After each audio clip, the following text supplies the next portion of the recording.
Good morning, everyone. Once again, I am here to discuss one of the important topics which is related to politics. As we all know that there are 5 election going states, out of which one is Goa. In today's editorial, we are going to talk about Goa Assembly elections. And Goa is an interesting state because when we talk about assembly results of Goa, most of the time, no any single party gets sweeping majority. Their government is formed by coalition. Goa की अगर हम लोग बात करें तो गोवा में किसी भी पार्टी को स्पष्ट बहुमत नहीं मिलती है ज़्यादातर टाइम। अधिकांश बार वहाँ की जो चुनाव के रिजल्ट्स आते हैं वो ऐसा आते हैं जिसमें आपको कोलिशन करना ही पड़ता है, गठबंधन करना ही पड़ता है। अभी मौजूदा सरकार वहाँ पे है गोवा में, जिसमें भी बीजेपी के साथ है, लेकिन बीजेपी के साथ 2 और भी पार्टियां हैं, जिसमें महाराष्ट्रवादी गोमंतक पार्टी और गोवा फॉरवर्ड पार्टी, ये 2 पार्टियों के साथ इसका गठबंधन है।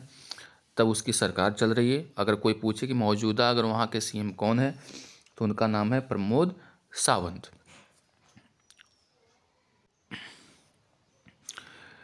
अब इस बार वहाँ के चुनाव इंटरेस्टिंग किस लिए हो गए हैं, क्योंकि वहाँ पे जो एग्जिस्टिंग पार्टियाँ थीं, जो वहाँ की पार्टियाँ थीं, तो जो रीजनल पार्टियों के अलावे वहाँ पे और भी पार्टियाँ अपनी किस्मत आजमा रही हैं। जैसे तृणमूल कांग्रेस, ममता बनर्जी की पार्टी आई हुई है, शिवसेना की पार्टी महाराष्ट्र वाली यहाँ आई हुई है, आम आदमी पार्टी भी इसमें अपना किस्मत आजमा रही है। हालांकि आम आदमी पार्टी 2017 में भी चुनाव लड़ी थी, लेकिन उस समय उसको 0 सीट्स मिले थे। इस बार दावा कर रही है कि अच्छे खासे सीट्स उसको आएंगे। तो इन सारी बातों के बारे में हम लोग इस एडिटोरियल में चर्चा करने वाले हैं। तो इसलिए कहा गया है, चूँकि और भी पार्टियां इसमें अपनी किस्मत आजमा रही हैं, इसलिए लिखा गया है ऑल इन द फ्रे। द फ्रेज इन द फ्रे मीन्स मैदान में या कॉन्टेस्ट में, यानी ऑल इन द कॉन्टेस्ट कह सकते हैं। ऑल इन द फ्रे का मतलब होता है और भी पार्टियां मैदान में उतर चुकी हैं। इस एडिटोरियल में हम लोग बात करेंगे on new contenders in Goa polls. Goa के चुनाव में कौन कौन ऐसे कंटेंडर्स हैं, नए नए जो प्रतिस्पर्धी आ गए। नेक्स्ट लाइन्स देखते हैं क्या लिखा हुआ है।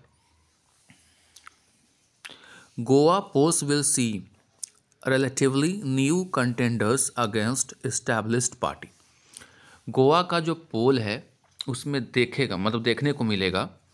रिलेटिवली का मतलब होता है तुलनात्मक रूप से, यानी पहले के अपेक्षा नए कंटेंडर्स, जो नए प्रतिस्पर्धी होंगे, किसके खिलाफ?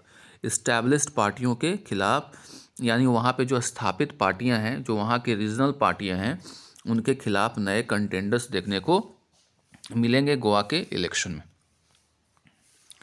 आगे समझते हैं।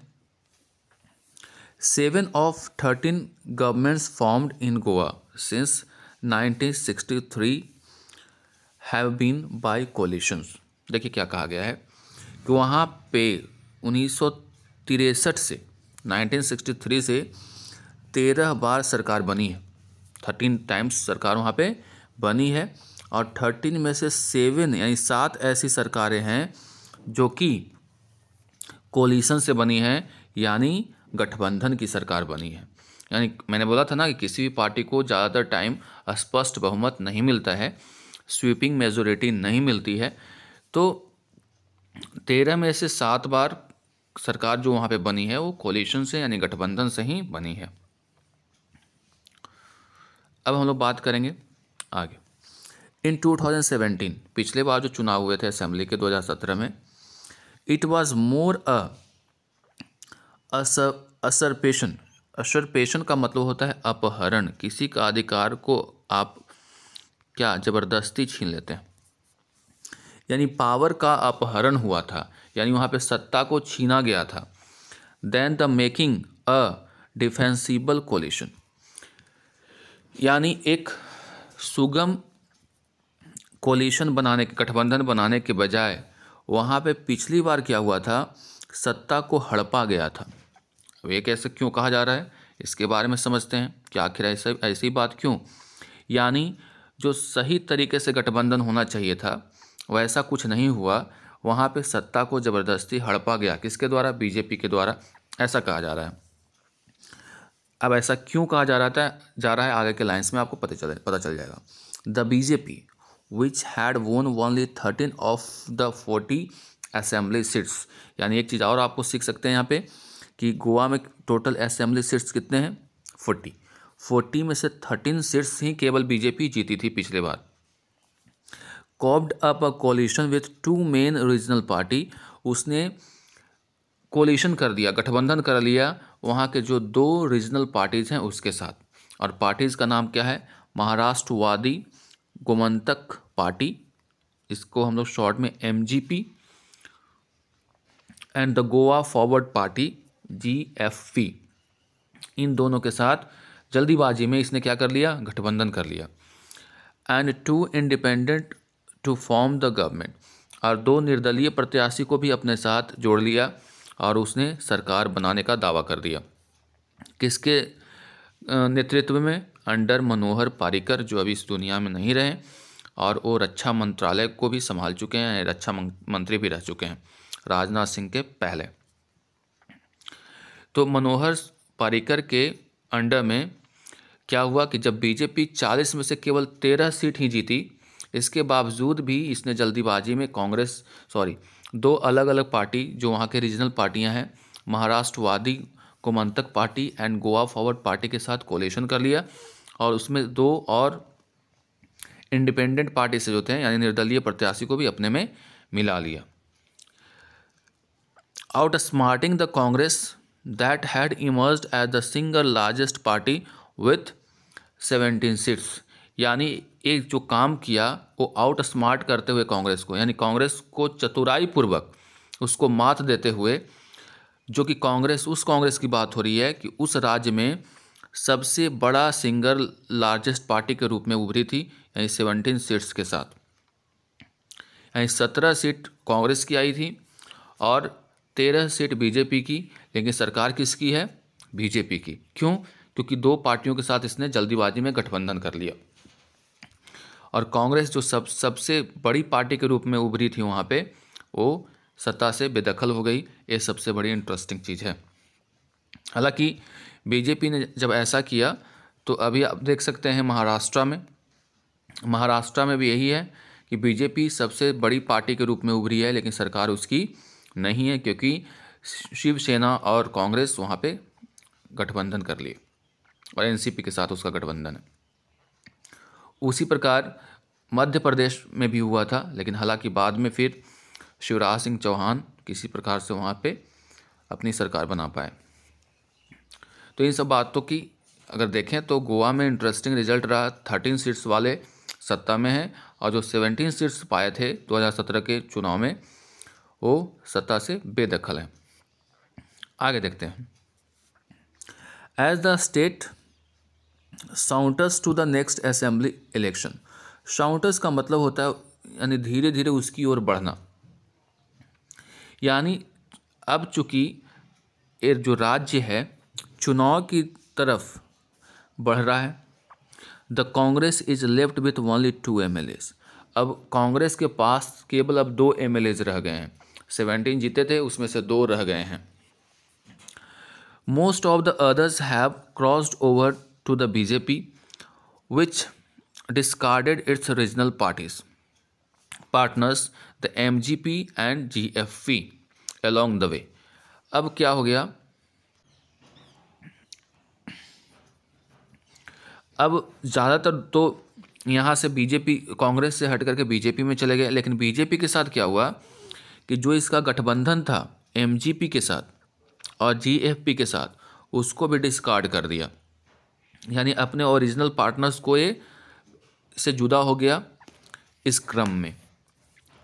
आगे देखते हैं।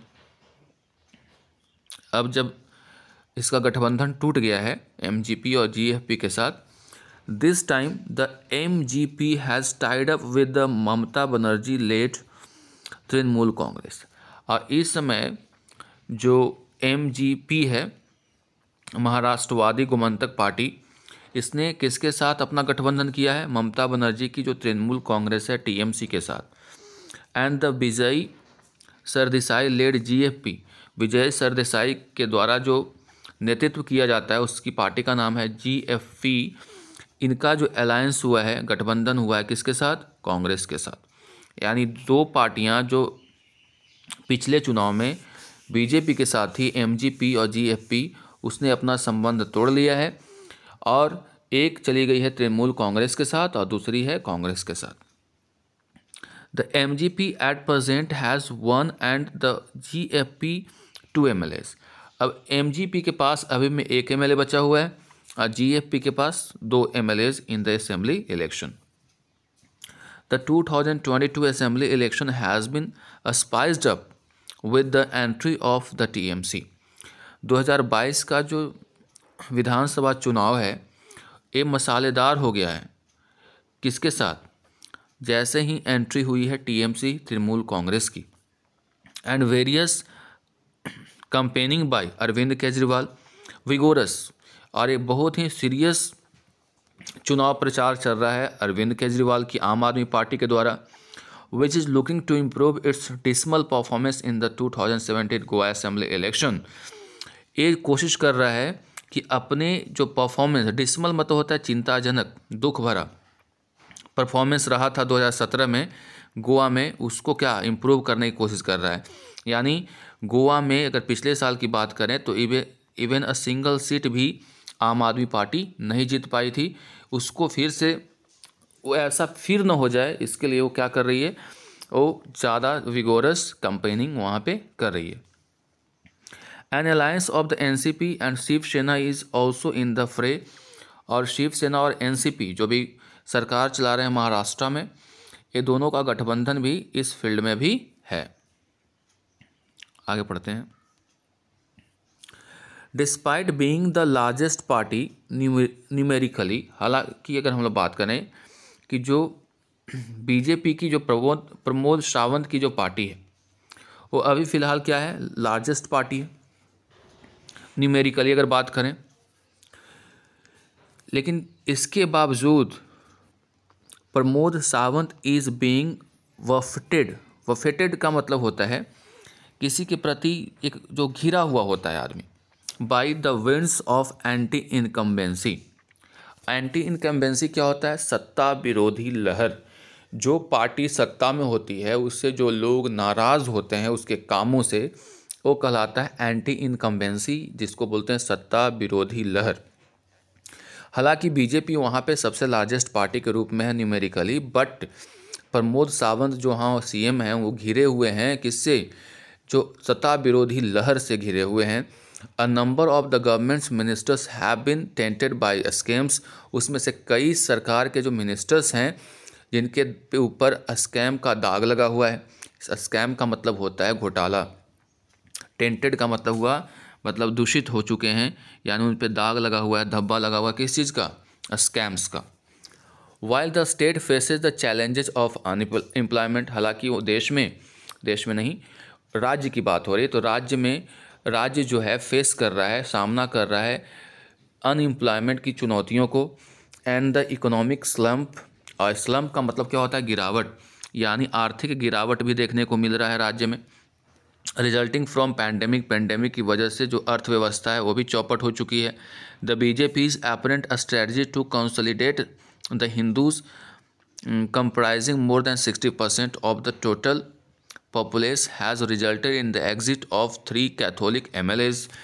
बीजेपी की जो कोशिश है अब, चूँकि अब विकास के मुद्दे पे तो जीता नहीं जा सकता है, तो इसका स्पष्ट स्ट्रैटेजी देखने को मिल रहा है कि जो हिंदूज़ हैं उसको कंसोलिडेट करें, उसको एकत्रित करें, जिसकी संख्या करीब 60% है टोटल पॉपुलेशन की।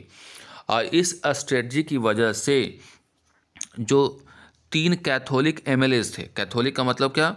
जो क्रिश्चियन MLAs थे, जिसमें शामिल थे कैबिनेट मिनिस्टर माइकल लोबो, ये सारे जो लोग हैं वो क्या कर दिए?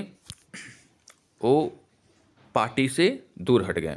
यानी जब बीजेपी कोशिश की कि हिंदुओं को यूनाइट करें और हिंदू के लिए काम करें, स्ट्रेटजी बनाना शुरू कर दिया, जिसकी संख्या वहाँ पे 60% है, जिससे दुखी होकर के 3 कैथोलिक एमएलएज हैं वो एग्जिट कर गए बीजेपी से, जिसमें एक कैबिनेट मिनिस्टर जिनका नाम है माइकल लोबो भी शामिल हैं।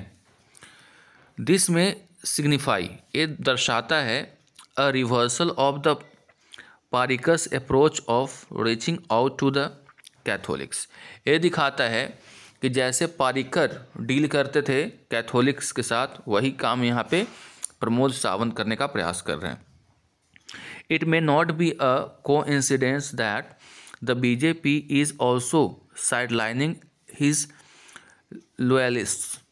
इस बात में एक it may not be a coincidence, कोई कोइंसिडेंस नहीं है कि बीजेपी कोशिश कर रही है कि जो इसके लॉयल भी, जो बीजेपी के प्रति समर्थित या बीजेपी के प्रति पूरी तरह से निष्ठावान व्यक्ति है, उसको भी दरकिनार कर रही है। साइड लाइनिंग का मतलब होता है दरकिनार करना।